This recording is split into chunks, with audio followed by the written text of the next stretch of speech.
is that most people tend to drag it inside too early. And when they do, they lose their bends. So when you say they drag it inside, usually what's happening is they're dragging the head of the golf club in and rolling it open, kind of, right? Like this? 100%. 100%.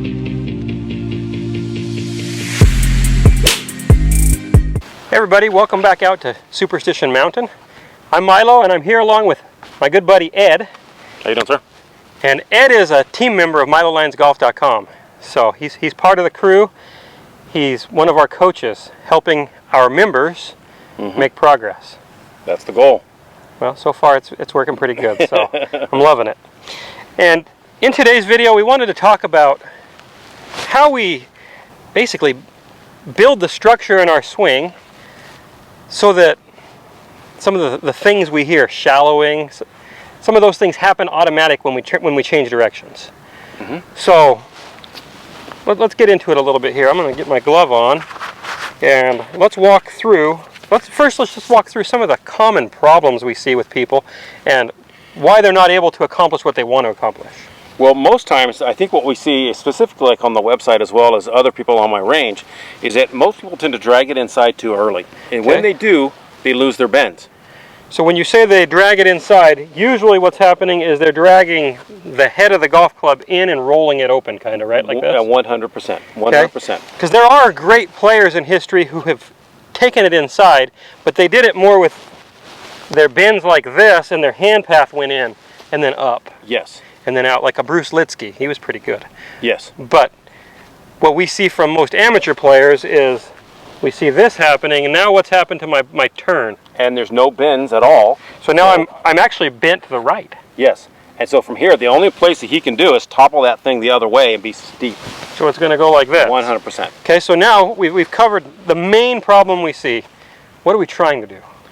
Well, I think what we're trying to do here is to have this go back in one piece, probably to about, right about here. And so we're actually going into left bend, and we're trying to keep our arms reasonably straight. So when you say left bend, what does that mean?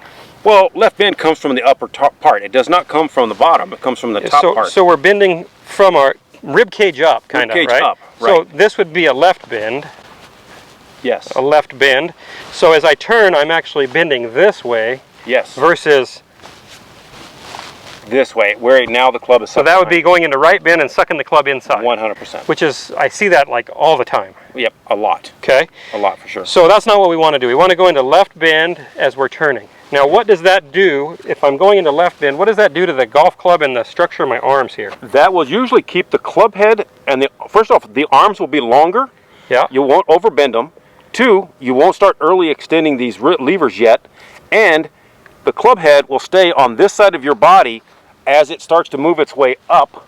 Okay. In a steeper fashion, because it'll match your shoulders. So that was another one of the questions one of the YouTube subscribers had is, how do I stand the club up?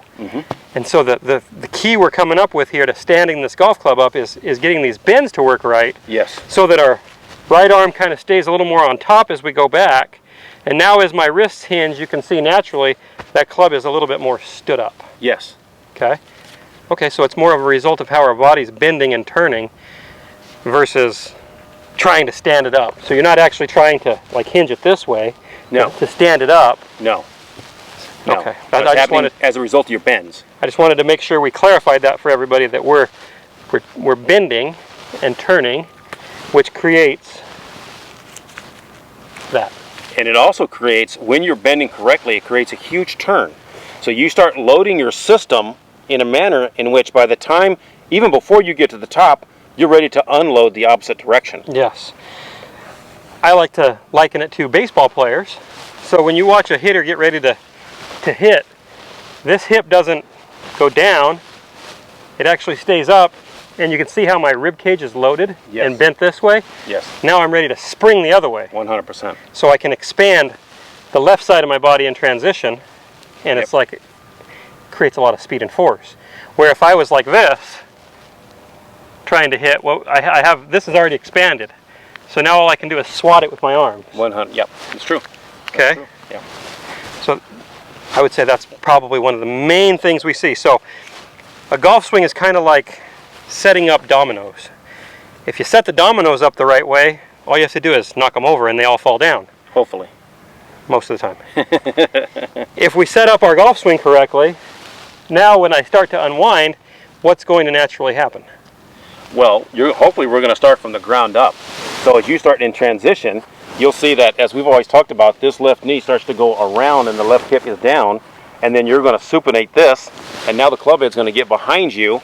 Yes. And that creates a position where you can pivot as hard as you want. And the club is going to just trail me all the way around, so it looks something like, I'll go slow so people can see it. Something like that, where that club shallows out and comes around.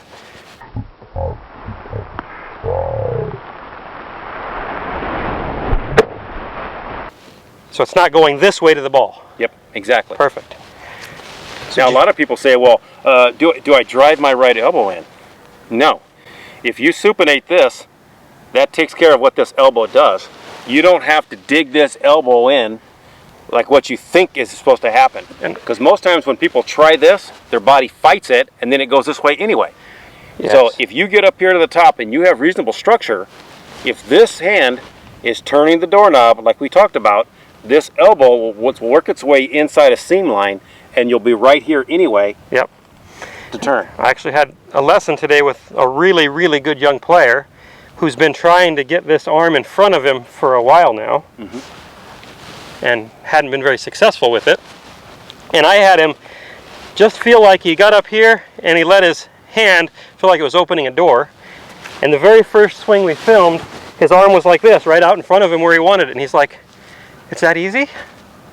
And I just smiled and said, "That's all you have to feel, and you get what you want." So let's review this real fast. So as we're taking the club back, our goal is we're shifting a little pressure, turning, and bending. And bending, yes. And we're bending to the left for right-handed golfers. Yes. Okay? Where we go wrong, and where most of you go wrong, is you start bending to the right away. 100%. Okay, so... Because, yes, you are right. The club head does have to get behind you, but it gets behind you on your downswing, not on your backswing, per se. Yeah, there are anomalies. There are anomalies. But I don't like to use them as my examples. No. Cool. So hopefully you guys have liked this. Hopefully it's been educational. If you would like to schedule some time with Ed, how can they go about that? I'm on Instagram at Ed Lasater Golf, and there's a Book Now button, and I'm also on the Milo Lines Golf website, the profile page, I believe it is. It's on the Book Now page. The Book Now page. So there's a tab that says Schedule a Lesson. You can click Schedule a Lesson. I come up number 1. Ed comes up number 2 on the Schedule a Lesson page. Okay. So schedule some lessons with Ed if you're out in, where are you at again? In Chula Vista, California. So Southern California. Far Southern California. Far Southern California, yeah. Cool. And if you like this, subscribe to my channel and come visit us at milolinesgolf.com. We'd love to have you as a member so we can help you learn how to swing like an athlete.